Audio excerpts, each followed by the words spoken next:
Fala galera, bem-vindos ao Psicolândia Histórica, Gustavo Guassu aqui. E hoje a gente vai falar um pouco sobre relações de poder. Gente, o poder é uma forma de dominação. O poder ele não busca diálogo. Ele busca dizer o que tem que ser feito, o que tem que ser pensado, como deve ser feito, como deve ser pensado. O poder, ele não desenvolve respeito. Lembra do Todo Mundo Odeia o Chris? Uma vez ele falou assim: pai, como é que eu tenho respeito? Aí o pai falou assim: você me respeita?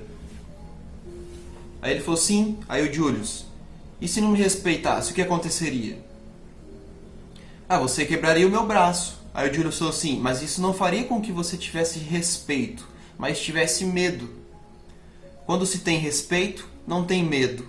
E quando se tem medo, não tem respeito. A relação de poder, ela é uma relação de medo, não uma relação de respeito. O pai, ele manda no filho. Ele julga que o filho não sabe fazer as escolhas, que o filho não tem responsabilidade. E ele acredita fielmente nisso. Porque ele é mais velho, porque ele já passou por situações que o filho não tenha passado. O pai, ele manda no filho, é uma relação de poder. E para a relação de poder funcionar, tem que ter alguém disposto a ser passivo. E o filho é. Por quê? Porque ele tem medo do pai. Então não tem respeito ali. É uma dominação. O pai diz o que o filho tem que ser, como tem que ser, o que tem que fazer, como tem que fazer, o que pensar, como se vestir. Ano passado fui dar uma aula de ciências. Fui substituir uma professora que tinha faltado. E eu passei no livro didático para ver o que tinha lá pra gente conversar, abrir um debate em sala, fazer uma aula diferente. Como não é minha matéria, então eu busco dialogar com os alunos a respeito de aspectos que tem na sociedade, que eles passam e muitas das vezes eles nunca pararam para refletir, para reparar, para perceber.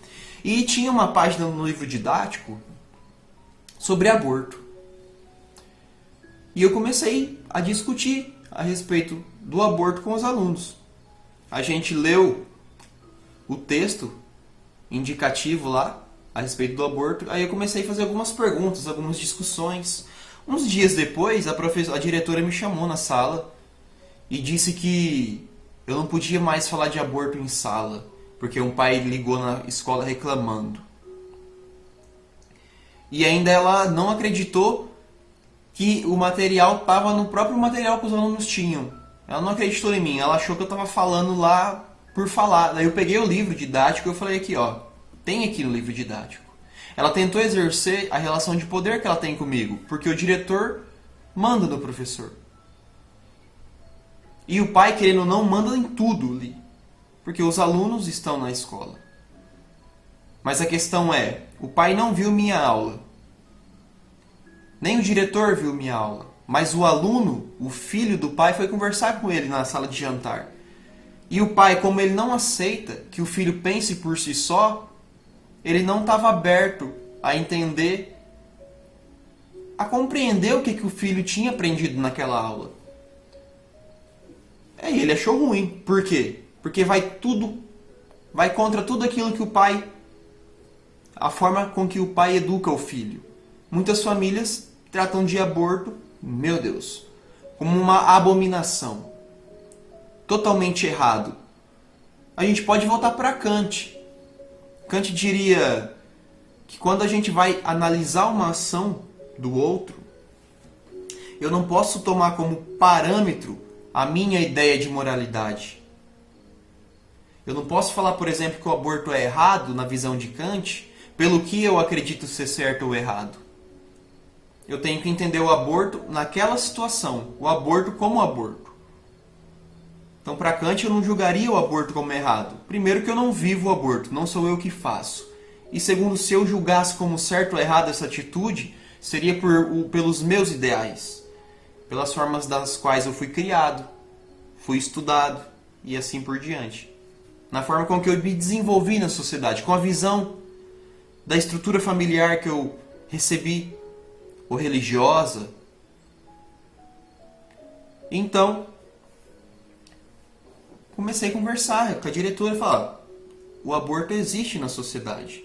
E a gente tem que falar, porque esses alunos estão propensos a acontecer uma gravidez indesejada. Gravidez na adolescência não é uma novidade, existe. A gente não pode fechar os olhos. A partir do momento que a família não tem um diálogo consciente a respeito dessas coisas, e a gente tem que entender que também muitas das famílias não têm uma consciência social, porque veio desde sempre, mano. Na minha família, os meus pais nunca me incentivaram a ler, porque eles não liam. Porque os pais deles também não tinham uma leitura sempre. E assim vai indo. A gente é criado numa família e a gente pega muitos aspectos dessa família. Porque a gente se desenvolveu como pessoa a vida inteira dentro desse seio familiar. Então o pai achou ruim com a diretora e a diretora tentou me reprimir. Mas o assunto de aborto tinha no livro. Eu apenas discuti algo que existe na sociedade que os pais não discutem com os filhos. E a relação de poder tentou me dizer o que eu tenho ou não que fazer em sala de aula. Como eu tenho que fazer o meu trabalho em sala de aula. Mano, há 5.000 anos o poder vem dizendo pra gente o que a gente tem que fazer, como a gente tem que pensar, como a gente tem que ser. Eles que vão à merda. Sócrates duvidou dos deuses da época. Disseram que ele estava corrompendo a juventude e negando os deuses. Fizeram ele tomar veneno. Então o poder matou Sócrates. A filosofia ela é perseguida desde sempre. Quando o Império Romano caiu, os últimos filósofos foram perseguidos, mortos, escravizados. Por quê? Porque a estrutura religiosa não permitia que fosse questionado tudo aquilo que eles pregavam. Para você pegar a Idade Média, a mentalidade da época era de uma passividade enorme. Se você nascesse escravo, era porque Deus queria que você nascesse escravo. Se você nascesse nobre, era porque Deus queria que você nascesse nobre. Essa mentalidade seguiu a Idade Média por muito tempo. Quando acontecia furacões, grandes tempestades, eram castigos divinos. Quando o cara disse que a Terra não era o centro do universo, que a Terra girava em torno do Sol, mataram o cara. Ou prenderam, perseguiram, não lembro agora. Mas o cara sofreu por causa dessa afirmação que ele fez. Então o poder, ele diz como as coisas são. E ele não aceita que coisas diferentes, que visões diferentes rebatem aquilo que ele está falando. Período militar no Brasil. Quando os militares deram um golpe de Estado aqui, que iniciou a ditadura militar, a primeira coisa que fizeram no ensino foi tirar a sociologia e a filosofia da grade curricular. E criaram a educação moral e cívica, que é a mesma coisa da relação de respeito e medo que o pai do Cris falou. A educação moral e cívica é obediência. É a negação da criticidade, a negação da razão. Você obedece. É uma educação que busca a decoreba. Não traz uma conscientização, um debate, um diálogo, uma reflexão, uma comparação entre o que se aprende e como é na vida real. Sempre perseguiram a filosofia, gente. Por quê? Porque a filosofia ela não tem amarras. A filosofia é o exercício do pensamento, o uso da razão, a reflexão e a crítica. E quando a gente vê alguma coisa errada, a gente tem que criticar. E os filósofos são perseguidos até hoje. Igual esse pai tentou, a partir de uma facilidade que ele tem para me reprimir. Ele ligou na escola, ó, o diretor tá falando de aborto para minha filha. E o que tem, mano? O aborto existe na sociedade. A sua filha pode ter uma... Aliás, ela já pode até ter tido uma gravidez indesejada, ter abortado e você nem ter sabido disso. O sociólogo, ele tem uma característica principal, gente. E você pode achar essa característica num livro que chama As Regras do Método Sociológico, de Emile Durkheim. Esse cara ele criou essas regras e fundiu a sociologia como ciência social. Então, para mim analisar uma coisa, uma situação, um fato social que existe na sociedade, eu tenho que entender que a análise que eu vou fazer sobre determinada coisa tem que ser como uma coisa em si. Tem que tratar a coisa como objeto. Por exemplo, o aborto. Eu, como sociólogo, não posso dizer se é errado ou é certo. Eu tenho que entender que o aborto existe. O julgamento de moralidade, o sociólogo ele tem que se eximir dela. Eu não posso falar, a pessoa abortou, está errado. Não, mano, eu como sociólogo tenho que fazer o seguinte, o aborto existe na sociedade. E não é eu proibindo ou eu falando que é certo ou errado que ele vai deixar de existir.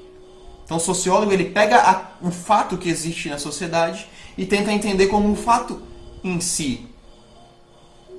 Eu tiro de mim a minha subjetividade, o meu preconceito, as minhas pré-noções que eu já tenho desde sempre, desde a vida na qual eu me desenvolvi, dentro da igreja, dentro da família. O mais incrível que eu vejo é um monte de homem falando de aborto, que é errado. Mas homem não aborta. E se eu falar isso, vão me perseguir. Porque é uma ideia filosófica. Mano, se eu não faço uma coisa, eu não passo por ela, como que eu vou conseguir falar dessa coisa?